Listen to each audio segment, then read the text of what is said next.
এই মুহূৰ্তত অন্য এটা অতি গুৰুত্বপূৰ্ণ খবৰ লৈ আহিছো লাখপতি বাইদেউ সকল হাজু হবলৈ হল লাখপতি বাইদেউৰ ফৰ্মখনত তথ্য এটা নিদিলে কিন্তু আপোনালোকে টকা নাপায় এটা অতি গুৰুত্বপূৰ্ণ তথ্য দিবলৈ আজি আপোনালোকে নাপাহৰিব একাউণ্ট নম্বৰ আৰু আইএফএসসি নম্বৰ আপোনালোকে শুদ্ধকৈ দিব লাগিব পত্ৰত কেনেকৈ আপোনালোকে ফৰ্মখন পূৰণ কৰিব সেই সন্দৰ্ভত আমি আপোনালোকক সবিস্তাৰে এই তথ্য জনাম লাখপতি বাইদেউ সকল হাজু হওক লাখপতি বাইদেউৰ ফৰ্মখনত তথ্য এটা নিদিলে নাপাব টকা এটা গুৰুত্বপূৰ্ণ তথ্য দিবলৈ আজি আপোনালোকে নাপাহৰিব আজি প্ৰথমটো দিন একাউণ্ট নম্বৰ আৰু আইএফএসসি নম্বৰ শুদ্ধকৈ দিব আপোনালোকে পত্ৰত কেনেকৈ আপোনালোকে ফৰ্মখন পূৰণ কৰিব সেই সন্দৰ্ভটো আমি আপোনালোকক জনাম শেষবাৰলৈ যেহেতু আজিয়েই সবিশেষ তথ্য আপোনালোকে জানি লওক কোনো খেলিমেলি হ'লে বাতিল হ'ব পাৰে আপোনাৰ ফৰ্মখন লাখপতি বাইদেউৰ ফৰ্মখন পঞ্চায়তৰ কাৰ্যালয়ত দিব লাগিব জমা 0 আৰু ওৰ মাজৰ পাৰ্থক্য আপোনালোকে বুজি ল'ব সামান্য এটা ভুলৰ বাবে কিন্তু আপোনালোকৰ একাউণ্টত টকা নোসোমাব পাৰে আপোনাৰ 10000 টকা পোৱাৰ আজি হৈছে প্ৰথমটো দিন ইয়াত নাথাকিব কোনো দালাল পোনপটীয়াকৈ আপোনাৰ একাউণ্টত ধন সোমাব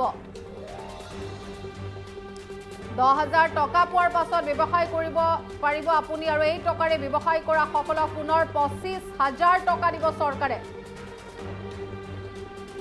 আমি জনাইছো লাখপতি বাইদেউ সকলৰ বাবে এই মুহূৰ্তৰ এটা অতি জৰুৰী খবৰ লাখপতি বাইদেউ সকলে বিশেষকৈ যেতিয়া ফৰ্মখন ফিল আপ কৰিব আপোনালোকে অত্যন্ত গুৰুত্ব সহকাৰে ল'ব ফৰ্মখন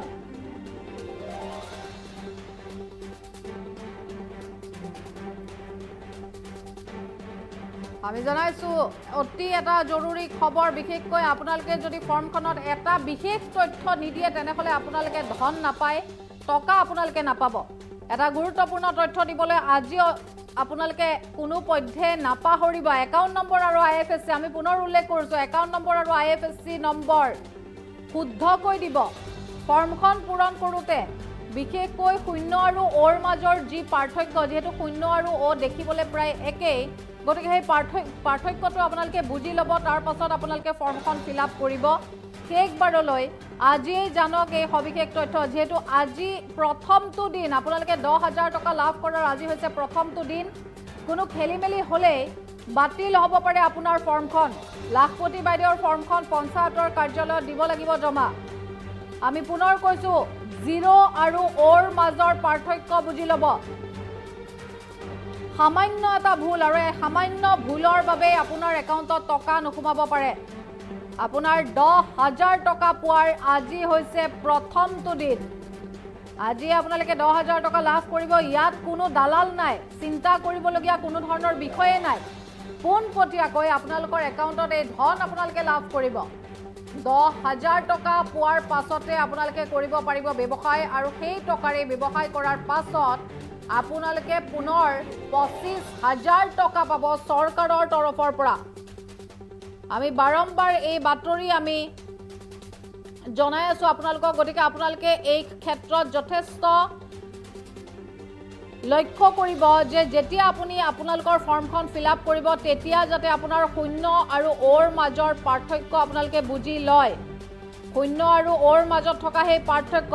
সামান্য সেই ব্যৱধানৰ বাবে আপোনাৰ একাউণ্টত আজি টকা নোসোমাব পাৰে আজি প্ৰথমটো দিন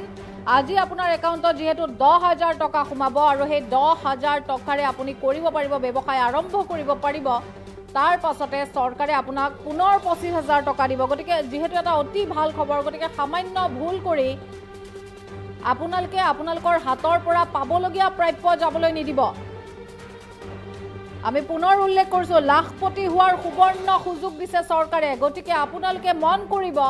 ফৰ্মখন ফিল আপ কৰোঁতে যেহেতু পঞ্চায়তৰ কাৰ্যালয়ত সেইখন আপোনালোকে জমা দিব যেতিয়া আপোনালোকে ফৰ্মখন ফিল আপ কৰিব তেতিয়া পাৰিলে 3 বাৰলৈকে আপোনালোকে চেক কৰিব যে তাতে আপোনাৰ একাউণ্ট নম্বৰ আৰু আইএফএসসি ভৰাওঁতে কৰবাত শূন্য আৰু ওৰ মাজৰ সেই পাৰ্থক্য আছে নেকি শূন্য আৰু ওৰ মাজৰ সেই পাৰ্থক্য যদি আপোনালোকে বুজি নাপায় তেনেহলে আপোনাৰ হাতলৈ সেই ধন নাহিব সামান্য খেলিমেলি হ'লে বাতিল হ'ব পাৰে আপোনাৰ ফৰ্মখন পঞ্চায়তৰ কাৰ্যালয়ত দিব লাগিব জমা গতিকে আপোনালোকে যেতিয়া ফৰ্মখন ফিল আপ কৰিব অতি সাৱধানতাৰে মন কৰিব যাতে 0 আৰু ওৰ মাজৰ পাৰ্থক্য আপোনালোকে বুজি ল'ব পাৰে 0টো দেখিবলৈ কেনেকুৱা আৰু 0টো দেখিবলৈ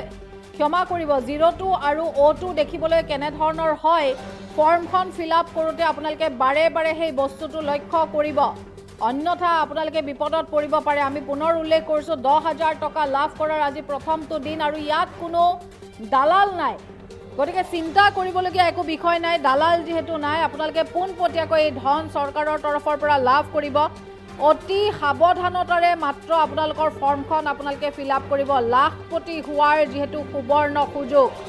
মন কৰিব মাত্ৰ লাখপতি বাইদেউৰ সেই ফৰ্মখনত মাত্ৰ এটা তথ্য আৰু সেই তথ্য নিদিলে আপোনালোকে টকা নাম্বাৰ আৰু টকা নাপাব আৰু সেয়া তথ্য হৈছে আপোনাৰ বেংক একাউণ্ট নাম্বাৰ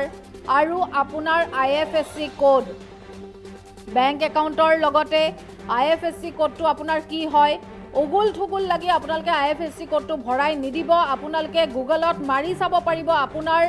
বেংকৰ যিটো ব্ৰাঞ্চ সেই ব্ৰাঞ্চৰ আণ্ডাৰত IFSC কোড কি হয় গতিকে আপোনালোকে সামান্য কষ্ট কৰিব যাতে আপোনালোকে ফৰ্মখন ফিল আপ কৰোঁতে বাৰে বাৰে আপোনালোকে যাতে ভেৰিফাই কৰিব পাৰে সেই সন্দৰ্ভত যথেষ্ট গুৰুত্ব আৰোপ কৰিব IFSC কোড আৰু আপোনাৰ একাউণ্ট নাম্বাৰ কোনো ধৰণৰ যাতে তাত খেলিমেলি নহয় বিশেষকৈ 0 আৰু ওৰ মাজৰ পাৰ্থক্য বুজি ল'ব তাত যদি সামান্য খেলিমেলি হয় আপোনাৰ ফৰ্মখন বাতিল হ'ব পাৰে আমি পুনৰ উল্লেখ কৰিছোঁ ফৰ্মখন বাতিল হ'বলৈ 1 মিনিটো নালাগে গতিকে লাখপতি বাইদেউৰ সেই ফৰ্মখন যেহেতু পঞ্চায়তৰ কাৰ্যালয়ত জমা দিব লাগিব আপোনালোকে সেই ফৰ্মখন জমা দিয়াৰ পূৰ্বে বাৰম্বাৰ চাব যাতে 0 আৰু ও আপোনালোকে ঠিকে থাকে বহাইছে ফৰ্মখনত আৰু এই সামান্য ভুলৰ বাবে আপোনাৰ হাতৰ পৰা যাব পাৰে আপুনি পাবলগীয়া এই 10,000 টকা আজি প্ৰথমটো দিন কোনো দালাল নাই বিনা দালাল কোনো ধৰণৰ চৰ্ত নোহোৱাকৈ চৰকাৰে আপোনাক এই টকা দিব 10,000 টকা প্ৰথমে দিব 10,000 টকাৰে আপুনি ব্যৱসায় আৰম্ভ কৰক তাৰ পাছত আপোনালোকক চৰকাৰে দিব 25,000 টকা গতিকে এই সুযোগ আচলতে বাৰম্বাৰ যেহেতু নাপায় গতিকে আপোনালোকে লাখপতি হোৱাৰ এই সুবৰ্ণ সুযোগ নিজৰ হাতৰ পৰা যাবলৈ নিদিব ফৰ্মখন ফিল আপ কৰোঁতে মাত্ৰ এটাই বিষয়বস্তু মন কৰিব IFSC কোড আৰু আপোনাৰ বেংক একাউণ্ট নাম্বাৰ এই দুয়োটা বস্তু যথেষ্ট লক্ষ্য ৰাখিব 0 আৰু ওৰ মাজৰ যিটো ব্যৱধান যি পাৰ্থক্য বা যি ডিফাৰেঞ্চ সেই ডিফাৰেঞ্চটো বুজি ল'ব তাৰ পাছতে ফৰ্মখন ফিল আপ কৰিব লগে লগে চৰকাৰে আপোনাৰ একাউণ্টত দিব 10,000 টকা গতিকে গুৰুত্ব দিবলগীয়া বিষয় এইটোৱে যে আপোনালোকে সেই তথ্যটো দিবলৈ নাপাহৰিব মুখ্যমন্ত্ৰী ডক্টৰ হিমন্ত বিশ্ব শৰ্মাৰ মন্তব্য আছে মন্তব্য আগবঢ়াইছোঁ যে আমাৰ বাইদেউসকলক আমি লাখপতি বনাম এতিয়া বনিব ইচ্ছা আছে নে নাই কাৰ কাৰ নাই হাত দাঙকচোন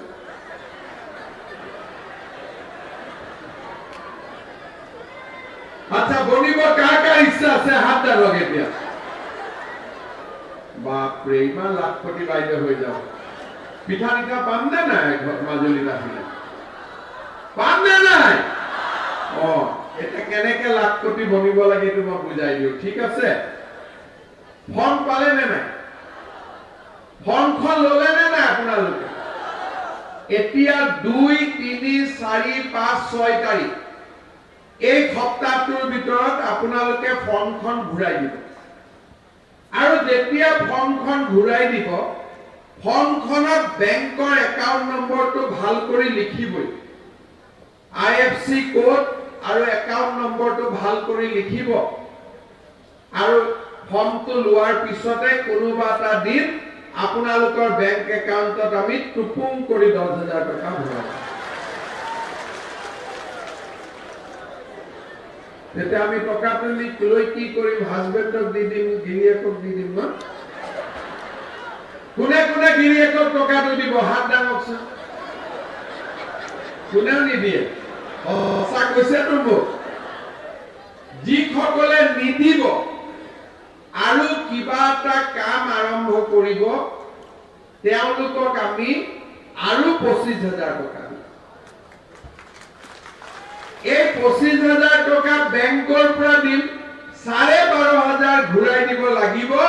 আৰু 12,500 ঘূৰাই দিব নালাগে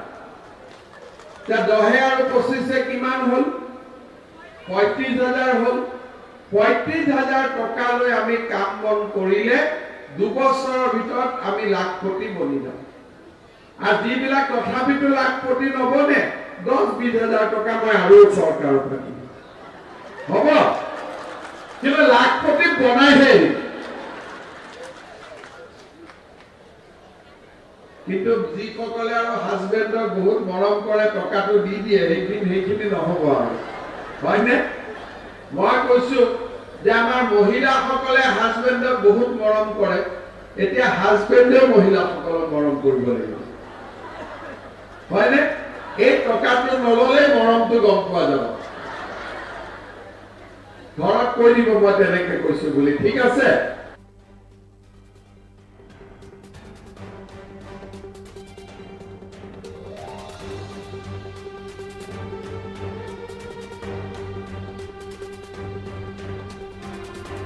আৰু ইতিমধ্যে আমি মন্তব্য শুনোৱালো এয়া আছিলে মুখ্যমন্ত্ৰী ডক্টৰ হিমন্ত বিশ্ব শৰ্মাৰ মন্তব্য তেওঁ বাৰম্বাৰ এই কথা কৈছে কেনেধৰণে আপোনালোক লাভান্বিত হ'ব মুখ্যমন্ত্ৰীগৰাকীৰ মন্তব্যৰ পৰা এই কথা আপোনালোকে নিশ্চয় বুজিব পাৰিছে যে আপোনালোকে লাখপতি হোৱাৰ এই সুবৰ্ণ সুযোগ কোনোপধ্যেই নেহেৰুৱাব বিশেষকৈ আমি বাৰম্বাৰ উল্লেখ কৰিছোঁ মুখ্যমন্ত্ৰীগৰাকীয়ে কোৱা ধৰণে প্ৰথমে আপোনালোকে 10,000 টকা পাব আৰু আজি হৈছে প্ৰথমটো দিন সামান্য তথ্য আপোনালোকৰ পৰা বিচৰা হৈছে আপোনাৰ IFSC নম্বৰ আৰু আপোনাৰ বেংক একাউণ্ট নম্বৰ এই দুয়োটা নম্বৰ ভৰাওঁতে কোনোপধ্যেই যাতে খেলিমেলি নহয় 0 আৰু 0 0 আৰু অ'ৰ মাজৰ যি পাৰ্থক্য সেই পাৰ্থক্য বুজি আপোনালোকে ফৰ্মখন ফিল আপ কৰক আৰু আজিয়ে লাভ কৰক 10,000 টকা পৰৱৰ্তী সময়ছোৱাত আপোনালোকে যেতিয়া সেই টকাৰে আপোনালোকৰ ব্যৱসায় আৰম্ভ কৰিব তেতিয়া চৰকাৰে আপোনালোকক পুনৰ দিব 25,000 টকা গতিকে আপোনালোকে মন কৰিব যাতে ফৰ্মখন ফিল আপ কৰোঁতে কোনো ধৰণৰ বেমেজালি নহয় কোনো ধৰণৰ অসুবিধা নহয় পাৰিলে সেই ফৰ্মখন ফিল আপ কৰাৰ পাছত 3-4 বাৰকৈ পুনৰ মন কৰিব পুনৰ লক্ষ্য কৰিব যে আপোনালোকে ঠিকে লিখিছে নে নাই মুখ্যমন্ত্ৰীগৰাকীৰ সেই মন্তব্য পুনৰ আগবঢ়াইছোঁ যে আমাৰ বাইদেউসকলক আমি লাখপতি বনাম এতিয়া বনিব ইচ্ছা আছে নে নাই কাৰ কাৰ নাই হাত দাঙকচোন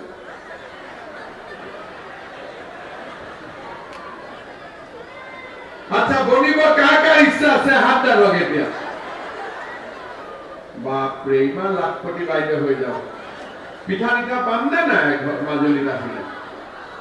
পাম নে নাই এটা কেনেকে লাখপতি বনিব লাগে এইটো মই বুজাই দিওঁ ঠিক আছে ফৰ্ম পালে নে নাই ফৰ্মখন ললে নে নাই আপোনালোকে এতিয়া 2, 3, 4, 5, 6 তাৰিখ এই সপ্তাহটোৰ ভিতৰত আপোনালোকে ফৰ্মখন ঘূৰাই দিব আৰু যেতিয়া ফৰ্মখন ঘূৰাই দিব ফৰ্মখনত বেংকৰ একাউণ্ট নম্বৰটো ভাল কৰি লিখিবই IFSC কোড আৰু একাউণ্ট নম্বৰটো ভাল কৰি লিখিব আৰু ফৰ্মটো লোৱাৰ পিছতে কোনোবা এটা দিন আপোনালোকৰ বেংক একাউণ্টত আমি টুপুং কৰি 10,000 টকা ভৰাম তেতিয়া আমি টকাটো লৈ কি কৰিম হাজবেণ্ডক দি দিম গিৰিয়েকক দি দিম ন কোনে কোনে গিৰিয়েকক টকাটো দিব হাত দাঙকচোন কোনেও নিদিয়ে সঁচা কৈছেতো মোক যিসকলে নিদিব আৰু কিবা এটা কাম আৰম্ভ কৰিব তেওঁলোকক আমি আৰু 25,000 টকা দিম এই 25,000 টকা বেংকৰ পৰা দিম 12,500 ঘূৰাই দিব লাগিব আৰু 12,500 ঘূৰাই দিব নালাগে 10 আৰু 25 কিমান হল 35,000 হল 35,000 টকা লৈ আমি কাম বন কৰিলে 2 বছৰৰ ভিতৰত আমি লাখপতি বনি যাম আৰু যিবিলাক তথাপিতো লাখপতি নবনে 10-20,000 টকা মই আৰু চৰকাৰৰ পৰা দিম হ'ব কিন্তু লাখপতি বনাইহে কিন্তু যিসকলে আৰু হাজবেণ্ডক বহুত মৰম কৰে টকাটো দি দিয়ে সেইখিনি নহ'ব আৰু হয়নে মই কৈছো যে আমাৰ মহিলাসকলে হাজবেণ্ডক বহুত মৰম কৰে এতিয়া হাজবেণ্ডেও মহিলাসকলক মৰম কৰিব লাগিব হয়নে এই টকাটো নললে মৰমটো গম পোৱা যাব ঘৰত কৈ দিব মই তেনেকে কৈছো বুলি ঠিক আছে